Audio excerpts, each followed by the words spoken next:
Call the case, people versus Kamara Reed. Ashley for the people. Morning again, Your Honor. Dan Guerin on behalf of Kamara Reed. She's stepping forward. Right from the first second, this case sounds routine.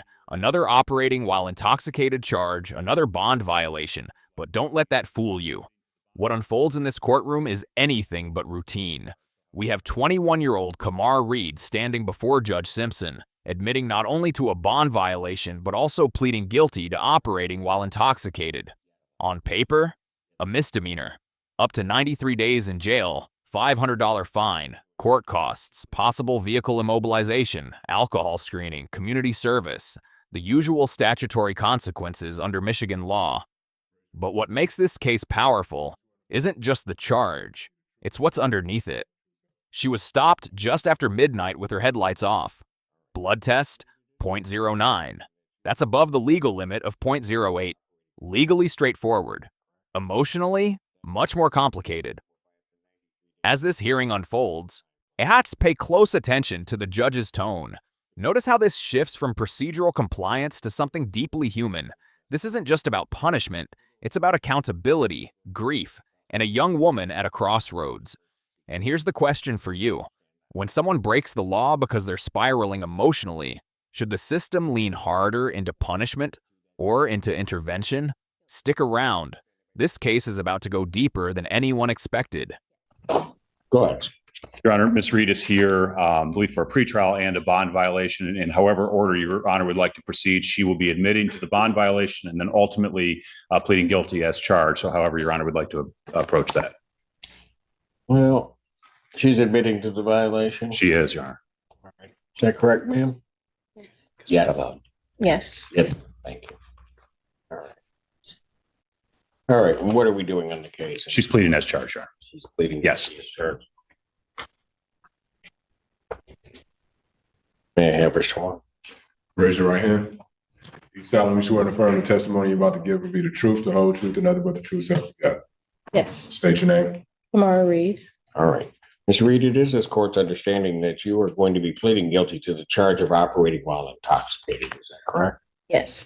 That is a misdemeanor, punishable by up to 93 days in jail, $500 fine plus court costs. Understand that? Yes. The court could also order any community service or rehabilitative service if the court deems necessary. The court could order your vehicle immobilized, could order you to pay the cost of the prosecution as well as the cost of any emergency governmental services. You understand that? Yes. Yes? Yes. All right. Still wish to plead guilty? Yes. And to that charge, how do you plead? Guilty. Now, you understand that by pleading guilty, you will not have a trial of any kind. Yes. You signed an advice of rights form? She didn't, Your Honor, because she's in custody. I could have her do that now, or we could do that verbally, however you prefer. Okay. You recall signing an advice of rights form, ma'am? Yes. Any questions regarding any of those rights? No. You'll see on the podium, I need you to look at paragraph 5. Those are your rights which are part of a trial. You understand that by pleading guilty, you'll be giving up those rights as well as all the rights on that. Yes. You understand you're giving up your right to appeal of right. Yes. Are you on probation or parole? No. Has anybody promised you anything other than what's been stated here today to get you to plead? No. Anybody threaten you or coerce you? No. You're doing this voluntarily Yes. of your own free will Yes. and because you believe that you are indeed guilty of this offense? Yes. November 27, 2024, location of Carpenter near Chester Drive in Pittsfield Township, Washtenaw County, State of Michigan. Were you operating a motor vehicle? Yes. All right. Prior to operating that motor vehicle, did you consume intoxicating? Yes. What did you have and how much? I had a couple of seltzers. Seltzers? All right. Were you stopped by the police or was there an accident? I was stopped by the police. Why'd they stop you? My lights were off. All right. Were you ultimately arrested? Yes. Were you taken to the station? Yes. Was there a blood draw or a blood test? Both. Blood draw? Yes. All right. What were the results of that blood draw? I would stipulate for the plea, it was a 0.09 blood test. There it is. The number that seals the deal, 0.09, over the legal limit of 0.08. Not dramatically over, but legally, that margin doesn't matter. Once you cross that threshold, the statute applies. The defense stipulates to the result, meaning they're not contesting it. No suppression motion, no challenge to the blood draw. That's strategic. And think about the stop. Headlights off after midnight. Dark outside. That's a valid traffic stop. The defense even acknowledges that on the record. This eliminates one of the strongest possible defenses, challenging the legality of the stop. Without that, the evidence stands. So legally, this case is clean, straightforward, hard to fight. But here's what makes it compelling. Sometimes the cleanest legal cases hide the messiest human stories. A .09 doesn't tell you why she was drinking. It doesn't tell you what was happening in her life. Do you think the court should treat a .09 the same as a .15 or a .20? Or should context matter? The law says one thing. Judges, however, still have discretion. And discretion is about to take center stage. You have any reason to dispute those blood test results? No. No? All right. I do have to advise you that if I do accept your plea, if you commit misconduct between the time of my acceptance of the plea and the time of sentencing, that any evaluation or sentence agreement, the court would not be bound by. You understand that? Yes. I also would have to indicate that if you do commit misconduct during that period, you would also not be entitled to withdraw your plea. You understand that? Yes. Counsel, I guess the first question is, have there been any promises, threats, or other inducements which have led to this plea which have not been stated on the record? No, Your Honor. No, Your Honor. And has the court complied with the court rule, and would it be proper to accept this defendant's plea? Your Honor, I would say for the record, just so it's clear, the stop happened just after midnight. So the stop for no headlights is a valid stop. I think we did stipulate that it was dark outside. I don't. Other than that, I'm satisfied. We're satisfied as well, Your Honor. All right. Court will accept the defendant's plea of guilty to this charge. Defendant is referred to Von Swartz for an alcohol screening and assessment and the victim's impact panel. Sentencing in this matter will be July 9th, 2025. At what time? 9 a.m. All right. Either as to bond, but as to the violation. For the violation first, Your Honor, my client would waive her right to a hearing and be prepared to admit to drinking and ready to do that this morning. All right. And that is correct, ma'am? Yes. You're waiving your right to a hearing? Yes. And you do admit, have you seen the violation report, ma'am? No. Okay. Your counsel went through it with you, however? Yes. All right. And that there were on June 13th, 2025, that you were drinking? Yes. Very good. Court will accept that admission. How long have you been in? She turned herself in yesterday morning. Is that what time yesterday? 8 a.m. 8 a.m. yesterday morning. All right. How old are you, young man? 20, How old are you? 21. Where were you drinking?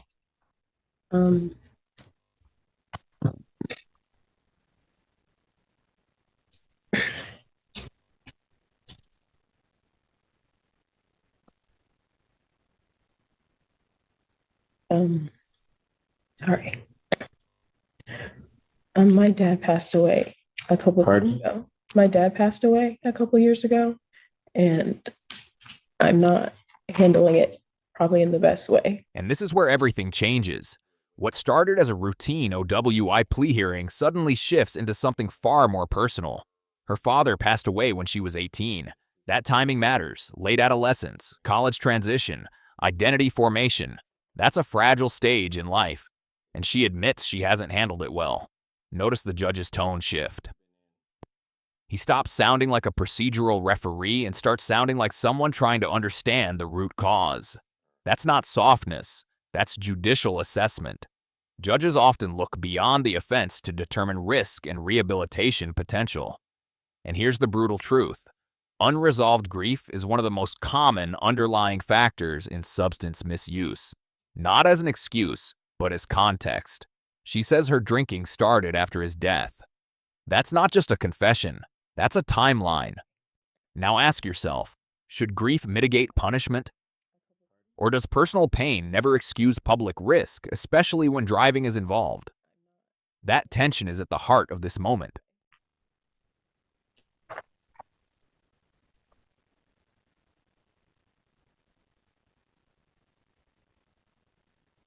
So you were 19, 18.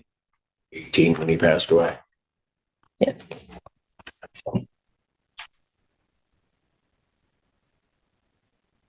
Let me ask you this, was that where your drinking started or? Yes. And let me ask you this, I'm not gonna hold it against you, were you drinking a lot? Yes. Looking back on it, when you were drinking a lot, what do you think would happen for you?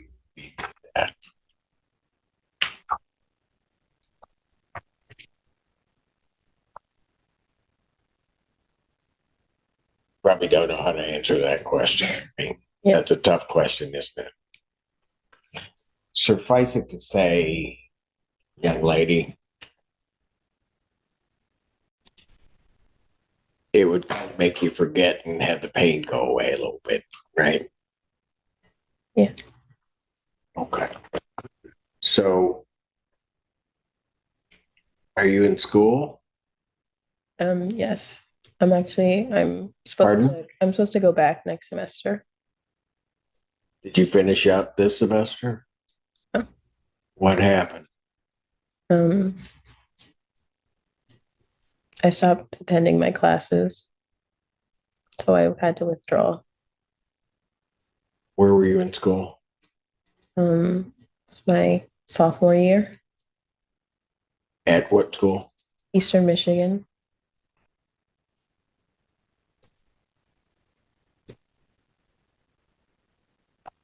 So when your dad passed away, had you already enrolled in school? Yes. And you made it through how many semesters after that? 2, and then I took a gap year, and then I went back. Those 2 semesters that you took, how were your grades? They were pretty good. I think I had a 3.2, 3.5. Okay. You took the gap year, then you came back. How were your grades?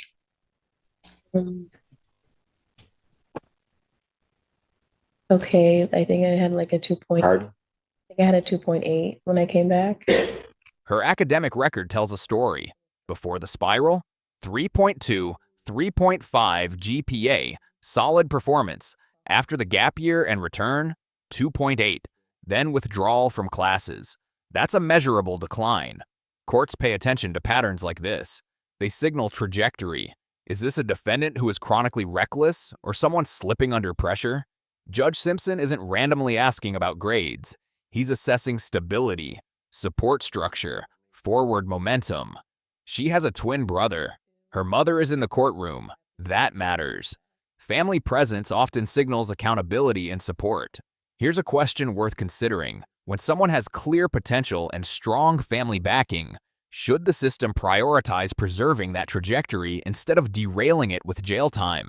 Because incarceration, even short-term, can interrupt education, employment, yachts, and housing. That ripple effect can be bigger than the original offense. This is no longer just about punishment. It's about preventing a long-term collapse. Where'd you graduate high school? In high school. Okay. Did you do well there?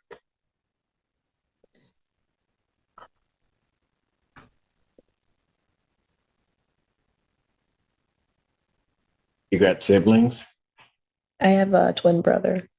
You have a twin brother. Yep. Okay. What? It's with mom in the corner of the courtroom. Mom's on? Oh, okay. All right. So what do you think I should do with you?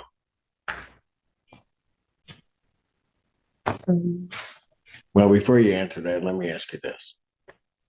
As you were going along struggling, trying to deal with your father's passing and things, did you let your mom know? A little, but Pardon?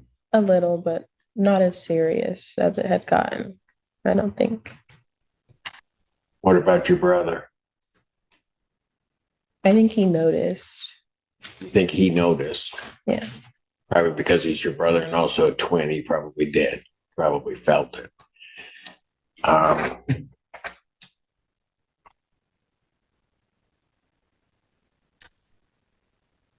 Did you reach out to anybody? I've been seeing a therapist weekly. You were? Yes. Okay, so how long have you been doing that? I was seeing one I've been seeing her for like 7 years, and then I've been seeing one who specializes in grief for the last 3 months, I think. Okay, so something that you started heading in that direction, dealing with her. Okay. How's that working for you?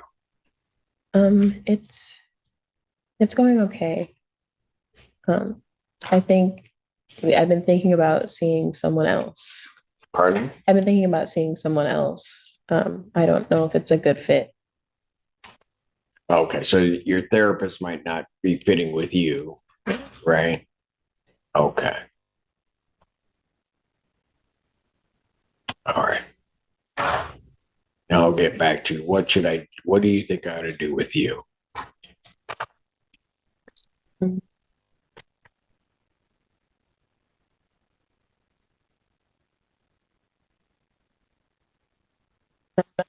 Sure, I guess whatever punishment fits.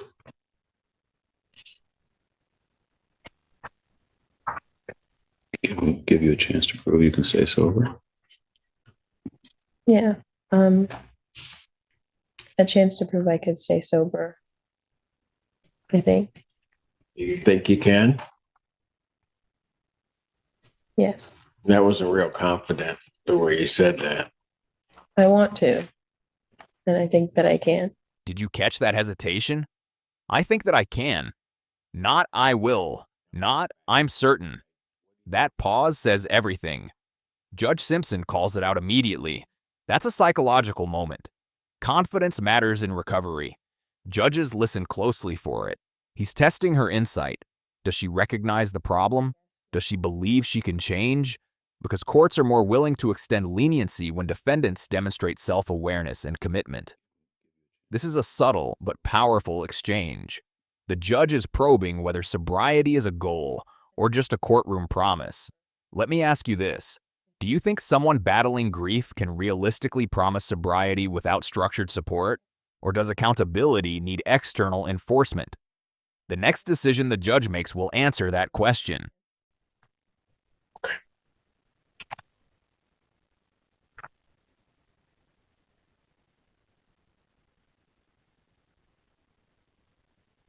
Young lady, why do you think I asked you all of those questions?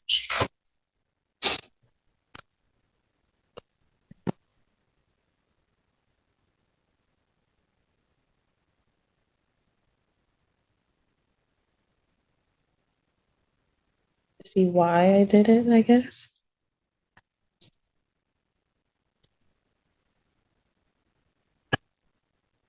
Yeah, maybe.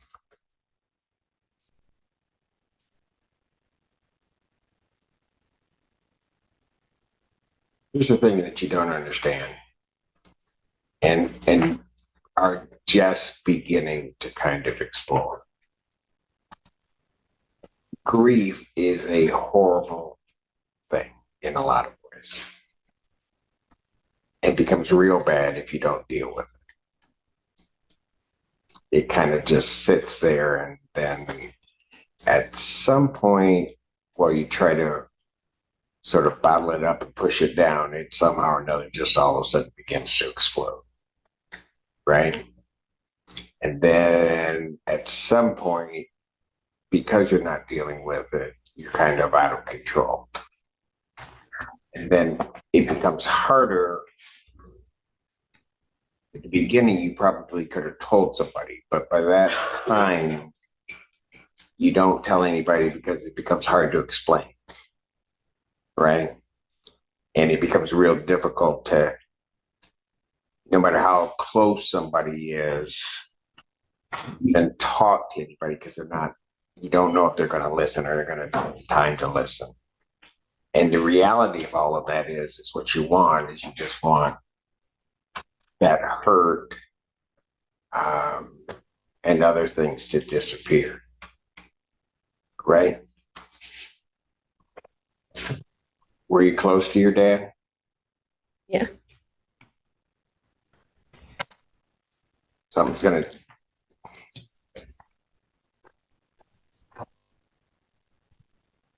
I'm gonna guess, but I know I'm right because I'm always right.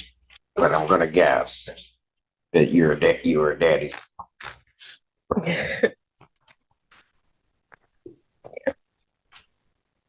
All right. Look, more than anything, and I'm going to tell you, I don't always talk about myself, but I'm going to tell you why I asked the question. Here I sit all these years later. I lost my dad when I was 16. This is extraordinary. Judges rarely disclose personal experiences in open court. When they do, it's deliberate. Judge Simpson is building connection, but also credibility. He's saying, I understand grief. I've lived it. That humanizes the bench. It shifts the dynamic from authority figure to mentor figure, but it also carries weight. He's not excusing her behavior. He's explaining that he understands the pain behind it. This is judicial empathy without abandoning responsibility. Notice how he frames it. Deal with it, or it explodes later. That's not courtroom theatrics. That's lived experience translated into guidance. Should more judges approach sentencing with this level of transparency? Or does personal disclosure blur the line of neutrality? That's a fascinating debate, but in this moment, it clearly reaches her.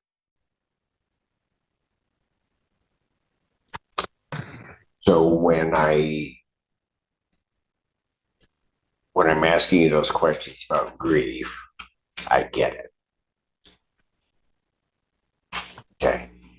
I'm going to let you know that if you find a way to kind of deal with it, you're going to make it through it. Okay. I didn't know your dad, but I can almost bet that he'd want you to make it through. He wouldn't want you trying to do this, trying to deal with all of this on your own. Okay. So in the interim, how am I going to keep you sober?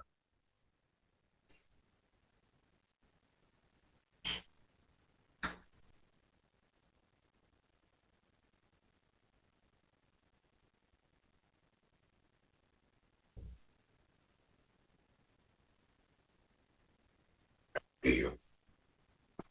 Young lady, there's just right now, and partially because of the age you are, partially because of what you've been dealing with, a lot of things in life are real confusing right now, right? You're not sure the next step that you're taking, what direction that's going to head or what you're going to do, right? Okay, here's a suggestion I'm going to make to you. I want you to take whatever steps you're taking slow. I'm watching your mother over there. She's goosenecking trying to look over Miss Pilara's head, but your brother has been right all up in it. Okay. What that tells me is you got a family out there that'll just love you, they'll support you. And if you hadn't told them, probably after today, they'll sit for whatever time and just listen to you. Okay. And as you let it pour out to them, and I'm going to tell you, it's going to come out wrong. It's going to come out crazy. You may think yourselves crazy as it's coming out, but just let it come out. Okay? Here's what I'm going to do. I indicated defendant is admitted to violation. I don't think it does any good to keep you incarcerated at all. All right. So I'm going to sentence you on that violation to 2 days in jail, credit 2 days use. I'm going to let you go. There it is. 2 days jail credit, time served. She's being released. But don't mistake this for no consequences. Immediately, he orders a SCRAM tether through community corrections. That's a continuous alcohol monitoring device. It tracks alcohol consumption 24/7 through transdermal testing. If she drinks, even slightly, it flags. This is smart sentencing. It balances accountability with opportunity. He's not warehousing her in jail. He's placing structured guardrails around her. This is intervention-based justice. And then comes the firm directive. You are going back to school in the fall. Notice how he says it wasn't a question. That's judicial authority reasserted. So here's the big question. Do you think this outcome is too lenient? Or is it exactly what a 21-year-old with potential needs to course correct? Because mercy without monitoring can fail, but monitoring with opportunity, that can transform a life. I am gonna, however, order that you report over to the Department of Community Corrections. We're gonna put a SCRAM tether on you.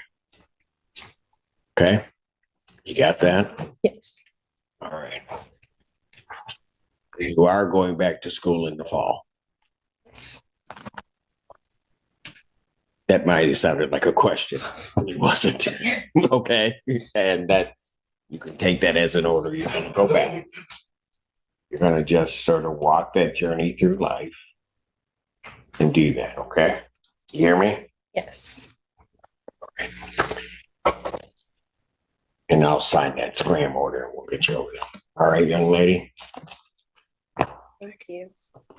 Thank you, Your Honor. Well, you're welcome. And most importantly, sometimes what you just have to do, you just have to be kind to yourself. Okay? Okay. Got it? Yes. Thank you. All right. Take care.